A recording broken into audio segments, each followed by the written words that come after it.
NSSO और नीति आयोग की report में बताया जा रहा है कि गरीबी कम हुई है और दूसरी तरफ केंद्र सरकार ने अगले 5 साल तक 80 करोड़ लोगों को मुफ्त अनाज देने का जो था उसको और एक्सटेंड किया है। तो आपको इसमें कोई कंट्राडिक्शन नज़र नहीं आता है? मैंने पहले ही बोला, हम सबसे पहले सर्वप्रथम एक बात मैं यहां से डंके की चोट पर बोलना चाहती हूं। मैं स्वागत करती हूं लोगों को फ्री राशन देने का, और ये यूपीए की देन है। खाद्य सुरक्षा का जो कानून बना वो यूपीए की डॉक्टर मनमोहन सिंह की सरकार ने सोनिया गांधी जी की प्रेरणा से वो बनाया। ये यूपीए की देन है। हम स्वागत करते हैं कि देश के किसान जो कलेजा धरती का फाड़ कर फसल उगाते हैं वो देश के लोगों तक, गरीब लोगों तक जरूर पहुंचनी चाहिए। लेकिन आपकी बात में दम है और यही बात मैंने इस मंच से कही है। आप कह रहे हैं 5% लोग गरीब हैं, 7 करोड़ गरीब हैं, तो फिर क्यों देना पड़ रहा है आपको फ्री का राशन? आप कह रहे हैं 7 करोड़ गरीब हैं, क्यों नहीं उपभोग बढ़ रहा है? आप कह रहे हैं 7 करोड़ गरीब हैं, तो क्यों नहीं लोग कुछ दुपहिया वाहन कुछ खरीद पा रहे हैं? साबुन तेल मंजन खरीदने को लाले पड़ गए।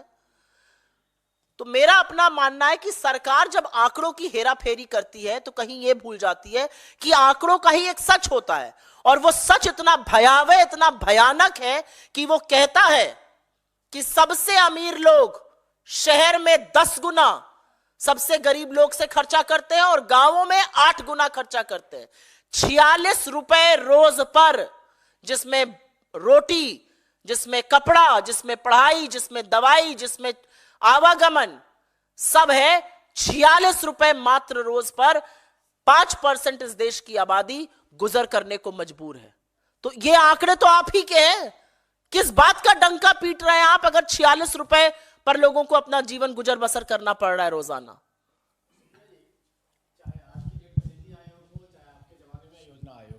आपको लगता है कि इन संस्थाओं की क्रेडिबिलिटी जो है कहीं ना कहीं हमेशा सवालों के घेरे में रही है? कि 2013 में भी गरीबी को लेकर एक रिपोर्ट आई थी जिस पर बहुत बवाल मचा था, अब भी ये रिपोर्ट आई है जिसको लेकर आप लोग सवाल खड़ा करते हो। इस तरह के जो सर्वे करते हैं, चाहे लोग आंकड़े देते हैं, ये कितना विश्वसनीय माना जाए? मेरे लिए ज्यादा दिक्कत की बात यहां पर यह है कि ये जो सर्वे आया है ये एनएसएसओ की रिपोर्ट पर आया है। एनएसएसओ की रिपोर्ट पर नीति निर्माण होता है। जो नेशनल सैंपल सर्वे ऑफिस है उसकी रिपोर्ट पर नीति निर्माण होता है। अगर एनएसएसओ कहता है कि 5% लोग ही गरीब हैं, तो सरकार के जो सार्वजनिक सुरक्षा के जो वेलफेयर स्कीम्स होती हैं वो सारे कार्यक्रम ही बदल जाते हैं। तो मेरे लिए ज्यादा दिक्कत की बात है कि एनएसएसओ के सर्वे का गलत इस्तेमाल करके गलत तरीके से उसको प्रस्तुत किया जा रहा है। और जहां तक क्रेडिबिलिटी की बात है, हमारी सरकार में एक भी आर्थिक आंकड़ा ऐसा नहीं था जिसकी पुष्टि थर्ड पार्टी ने नहीं करी थी। जब हमने कहा कि हमने 27 करोड़ लोगों को गरीबी की सीमा रेखा से निकाला यूपीए के शासनकाल के दौरान, तो इसकी पुष्टि थर्ड पार्टी ने, वर्ल्ड बैंक और आईएमएफ ने की। इन खर्रों की पुष्टि कौन कर रहा है? खुद अपने मुंह मियां मिट्ठू बनकर आपस में मंत्री और नीति आयोग के सीईओ। एक भी जो विश्वसनीय एजेंसीज हैं क्या इन आंकड़ों की पुष्टि कर रही हैं? विश्वसनीय एजेंसीज वाइडनिंग गैप, इस आईएमएफ को कोट करने में थकते नहीं है मोदी जी के मंत्री लोग। वो क्या कहता है आईएमएफ कि आपके यहां जो बढ़ती हुई निरंतर आर्थिक असमानता है, जो गरीबी है, वो दिक्कत की चीज है। तो मेरा अपना मानना है कि आर्थिक आंकड़ों के साथ खिलवाड़ करके, जालसाजी करके, उसके साथ करतब करके आपको हासिल कुछ नहीं होगा। 2 घंटे का टीवी डिबेट पर चरण वंदन हो जाएगा, 2-4 मियां मिट्ठू ताली बजा लेंगे, पीठ ठोक लेंगे, प्रधानमंत्री वही झूठ जाकर इलेक्शन की रैलीज में, टेलीविजन के कार्यक्रमों में रिपीट करेंगे, और जो समझते हैं इन चीजों को वो हंसेंगे आप पर। लेकिन सबसे ज्यादा आप पर वो गरीब हंस रहा है जिसकी जिंदगी आपने बदतर कर दी है। मैंने 3 लोगों की यहां पर बात करी, चाहे वो रमेश बिंद हो, चाहे वो ब्रजेश पाल हो, चाहे वो आगरा का तरुण हो, जिन्होंने आर्थिक तंगी के कारण पिछले 1-1.5 महीने में अपनी जान दे दी।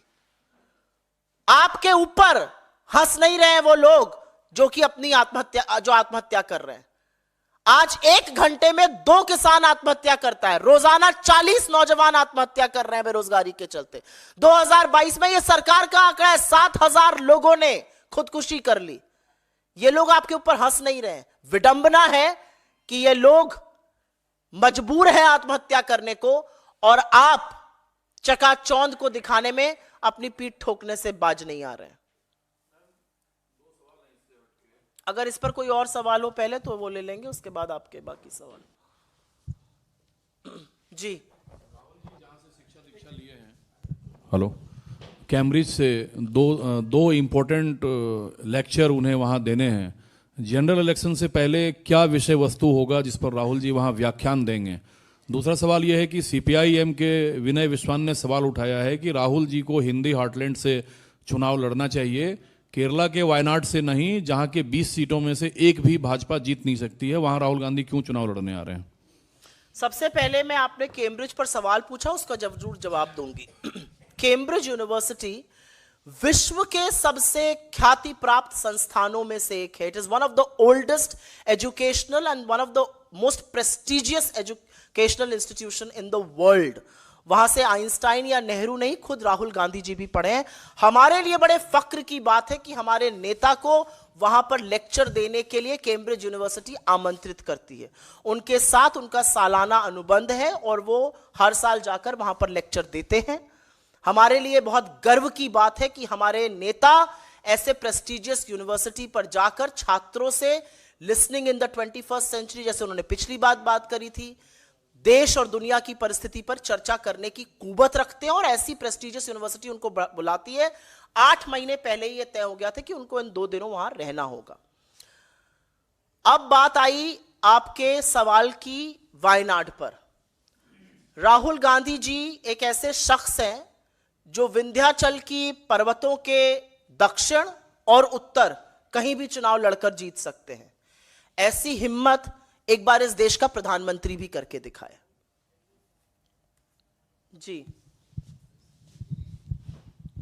सुप्रिया जी, अभी जो आप जब प्रेस कॉन्फ्रेंस कर रहे हैं, एक राज्यसभा चुनावों के लिए वोटिंग चल रही है, इंडिया गठबंधन जिसके लिए लगातार ये कहा जा रहा था बहुत मजबूत है, लेकिन अभी जब उत्तर प्रदेश की अभी तस्वीर साफ हो रही है तो वहां पर समाजवादी पार्टी के कई विधायकों ने ही बीजेपी के उम्मीदवार के पक्ष में वोट दिया है। तो इसको कैसे देखते हैं कि जहां पर जो है जो लगातार इंडिया गठबंधन के दल हैं उनमें ही टूट देखने को मिल रही है और वो बीजेपी की तरफ जाते जा रहे हैं और उसमें से 2 विधायक तो अमेठी सीट से आते हैं? दुखद है, और दुखद इसलिए है क्योंकि पैसे का क्या प्रलोभन है मुझे नहीं पता, एजेंसीज का क्या दबाव है, किस तरह का प्रेशर इन लोगों पर बन रहा है मुझे नहीं पता। मुझे लगता है इसकी समीक्षा हमारा घटक दल खुद करेगा तो अच्छा रहेगा, मैं उन पर टिप्पणी नहीं करना चाहती हूं। लेकिन दुखद है ये स्थिति।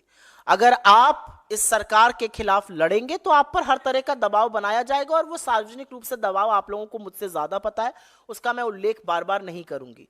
लेकिन मेरा अपना मानना है कि जो इस सरकार से लड़ेगा उस पर हर तरह का दबाव बनेगा, और ये जीत के लिए कुछ भी करने को तैयार है।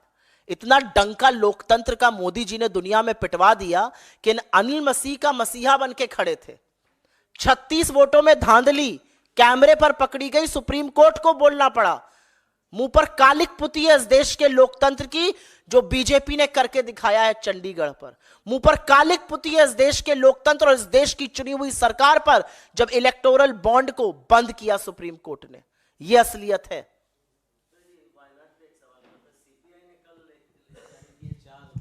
कैंडिडेट्स की उसमें वायनाड भी शामिल है। पिछली बार भी सीपीआई के कैंडिडेट्स खड़े थे, लेकिन इस बार इंडिया गठबंधन था। तो क्या आप लोगों के बीच ये सहमति होकर ये सीपीआई ने जारी की है कि आपसे कंसल्ट किया गया? मुझे इस बारे में जानकारी नहीं है, लेकिन मेरा अपना मानना है कि चुनाव लड़ना एक स्वाभाविक प्रक्रिया है। जितना मूल अधिकार चुनाव में वोट देना है उतना मूल अधिकार चुनाव लड़ना है। कोई लड़ना चाहे लड़े, लेकिन राहुल जी की जो लोकप्रियता है उसके चलते कोई वहां से क्यों लड़ना चाहेगा, ये अपने आप में एक सवाल है। Will contest from there. Why not? I said what I did.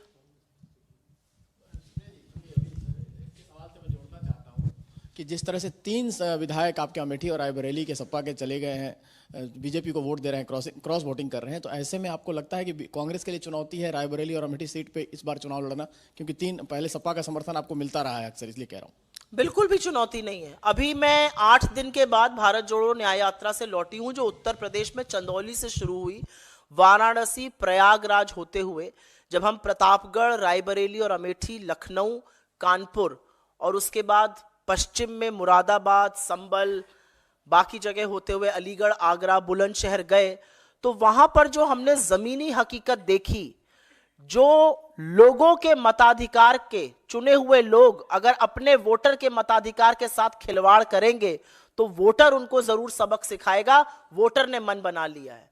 जो असीम जन समूह वहां पर उमड़ा, जिस तरह का प्यार और जिस तरह का समर्थन राहुल जी को मिला, जब सपा के राष्ट्रीय अध्यक्ष हमारे साथ आगरा में शामिल हुए तो जिस तरह का अपार जनसैलाब था वो खुद दिखाता है कि कितना लोकप्रिय हमारा गठबंधन है और किस तरह से बीजेपी थर्राई हुई है।